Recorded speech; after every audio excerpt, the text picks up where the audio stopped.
When I was in middle school, I remember I used to spend a lot of the time in class daydreaming of summer to finally come so that I can visit and see my family again.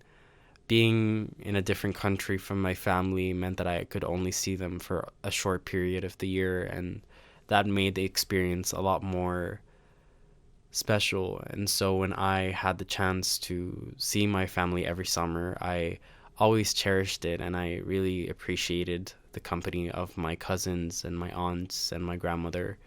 And one special thing for me of visiting my family back home is Ramadan.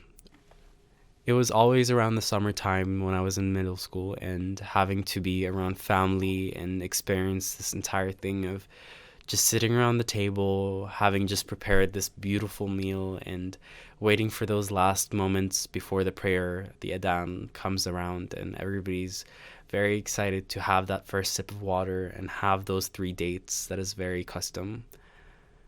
One of my favorite moments, though, was after the iftar. We would all sit around the TV as a family and watch all these after iftar skits and comedies with our favorite Arabic comedians. And it was always fun to have this day full of tension, and everybody is trying to be patient and loving towards everybody around them, but at the same time having to deal with self-discipline of fasting, and having this kind of little break at the end of the day where we just kind of get the chance to let loose and laugh together as a family and enjoy one of my favorite desserts, which is a taif. And it's essentially like a pancake that is filled with a bunch of halloumi cheese and rose water and sugar and cinnamon and walnuts, and it's fried and drowsed in a bunch of simple syrup, and it's one of the things that I always look forward to.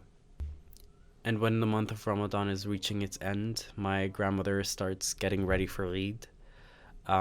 She always asks my uncle to grab heaps and heaps of ingredients so that she can start mixing all the recipes together and have them prepared a few days before.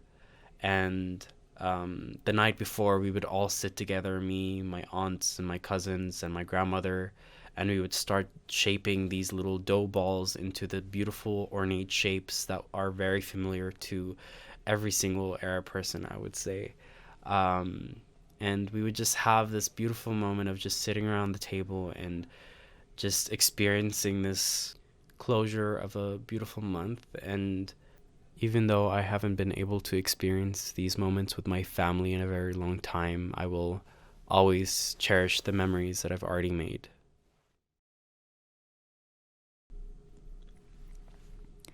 My grandfather was a farmer.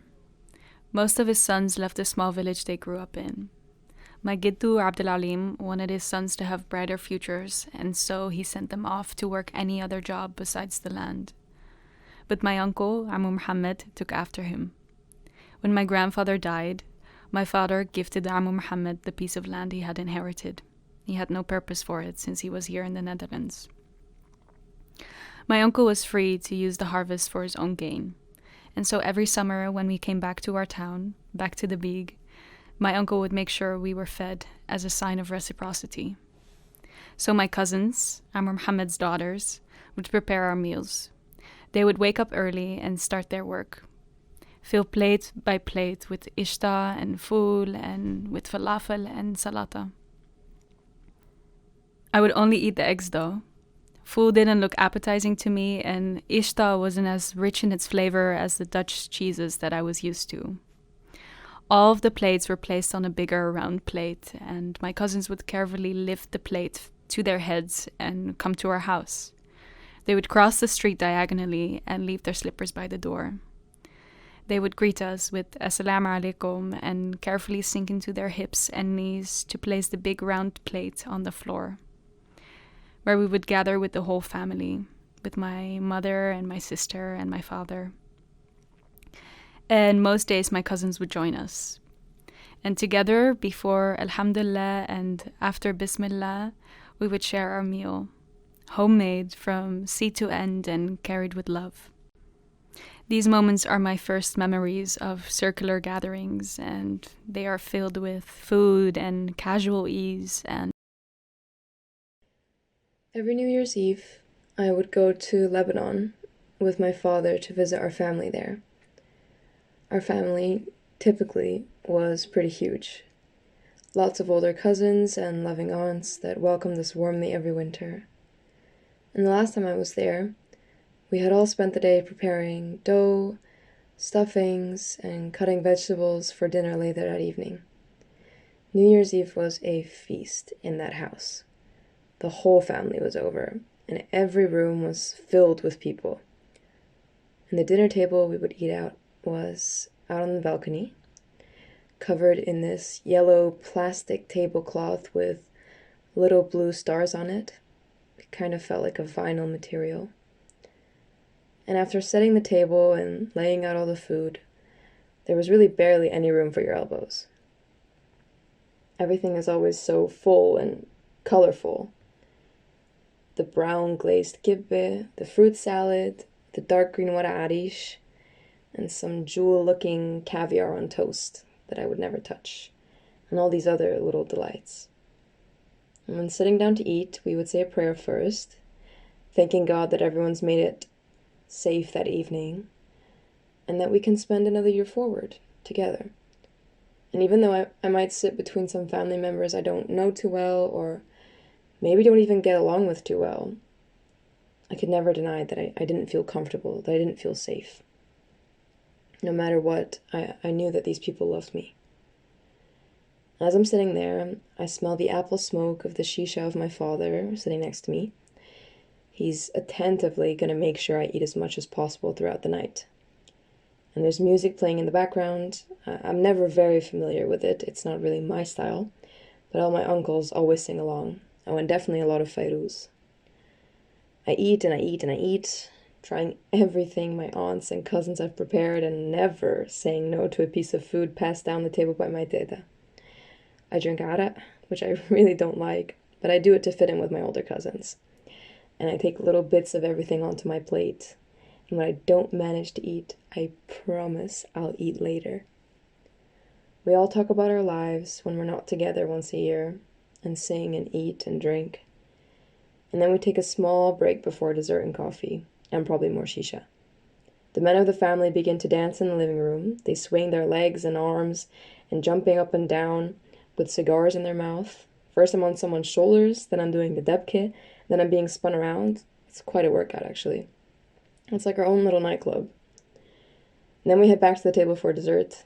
Everyone kind of scattered around. But everyone's made room for the incoming sugar. Halewe, basbousa, and everything else crafted by the hands of the women in my family. And I really remember it tasting like gold.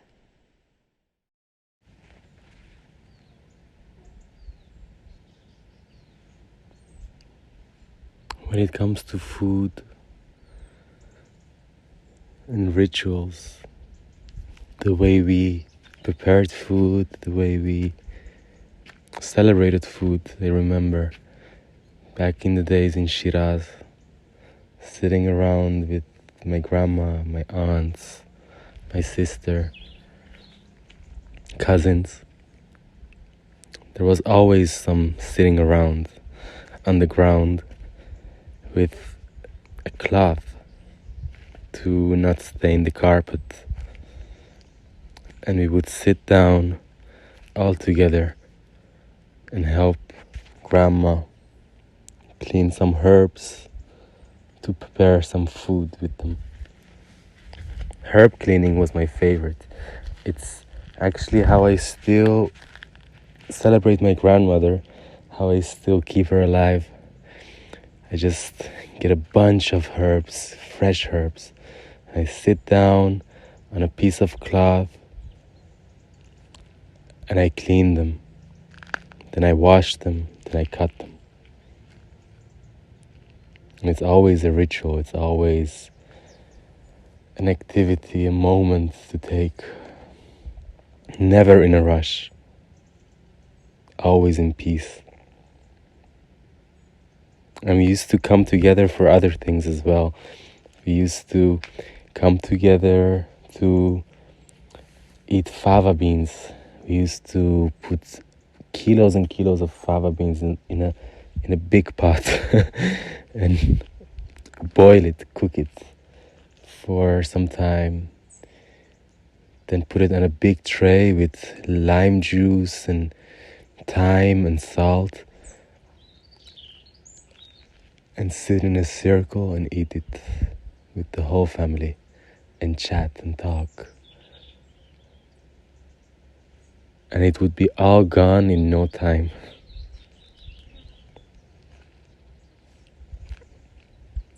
You know, the food is great. It's awesome.